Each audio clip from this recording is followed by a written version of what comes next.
చేసే పని అసెంబ్లీలో చేస్తే, పార్లమెంట్లో చేయాల్సిన చట్టం అసెంబ్లీలో చేస్తే అది చెల్లదని తెలుసు, జీవో ఇస్తే అది నిలబడదని తెలుసు, కోర్టుకు పోతే కోర్టు కొట్టేస్తుందని తెలుసు. కానీ బీసీలను మోసం చేసేందుకు 4 ఓట్ల కోసం డ్రామా ఆడి 42% రిజర్వేషన్ అని చెప్పి బీసీలకు మోసం చేసిండు. ఇలా అజరుద్దీన్ పోటీ చేసిండు. ఇదివరకు అజరుద్దీన్ పోటీ చేసిండు 2023లో కాంగ్రెస్ కెంచి. ఇప్పుడు ఆయనకు తెలుసు రేవంత్ రెడ్డికి అజరుద్దీన్కి ఇచ్చిన ఎమ్మెల్సీ కూడా నిలవదని తెలుసు, అది కూడా కోట్ల కొట్టుడు పోతుందని తెలుసు.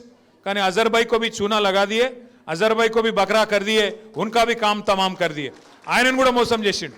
ఆయనకు పక్కా తెలుసు షేక్పేట వెనుక మొన్నేదో జాగిచ్చిన నేను అల్కాపురిలా మీకు 2.5 గజాలు ఖబరస్థాన్ కోసం ఇచ్చిన అని చెప్పి ముస్లింలను మోసం చేసే ప్రయత్నం చేసిండు.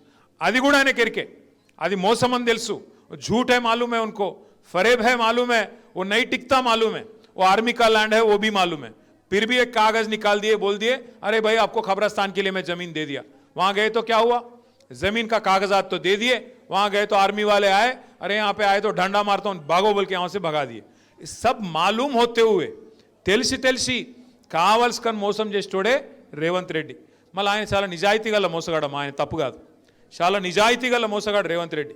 ఆయన ముందే చెప్పిండు ప్రజలు మోసం చేసేటోళ్ళకే నమ్ముతారు, గొర్రె కషాయాన్ని నమ్ముతుంది అని చెప్పి ఆయన చెప్పి మోసం చేసేటోళ్ళకి నమ్ముతారు కాబట్టే నేను మోసం చేస్తున్నాను కూడా చెప్పిండు. అది కూడా టీవీలలో ఉన్నది, యూట్యూబ్లో ఉన్నది, మీరు చూసుకోవచ్చు.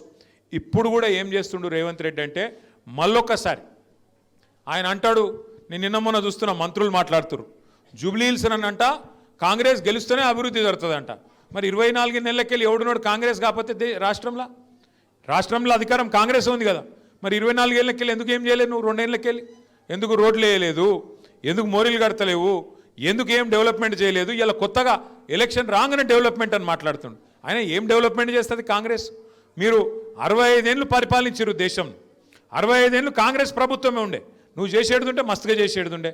కేసీఆర్ కట్టినట్టు హైదరాబాద్లో 42 ఫ్లైఓవర్లు మీ షేక్పేట్ ఫ్లైఓవర్తో సహా కట్టింది ఎవరు? కేసీఆరేనా?